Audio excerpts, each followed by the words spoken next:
శాంతిపురం నుంచి ఒక రైతు మాట్లాడాడు. ఆయన మాట్లాడినప్పుడు నేను లాంగ్ బ్యాక్ ఇక్కడ ఫస్ట్ టైం దేశంలోనే మైక్రో ఇరిగేషన్ కుప్పంలోనే ప్రారంభించాం. ఆ తర్వాత నేను నేషన్ కి ఒక రిపోర్ట్ కూడా ఇచ్చాను. ఆ రిపోర్ట్ కూడా ఈ రోజు అమలు చేసే పరిస్థితికి వచ్చారు. కుప్పంలో మొత్తం మైక్రో ఇరిగేషన్ పోతున్నాం. హార్టికల్చర్ హబ్ గా తయారు చేద్దాం, మన ఆదాయాన్ని పెంచుకుందాం.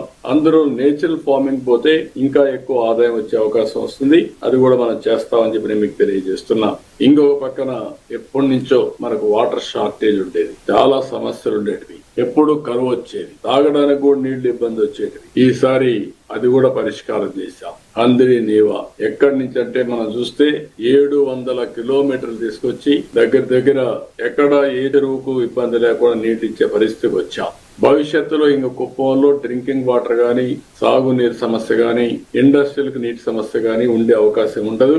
దీనికి ఫుల్ సెక్యూరిటీ, వాటర్ సెక్యూరిటీ వస్తుంది. దీని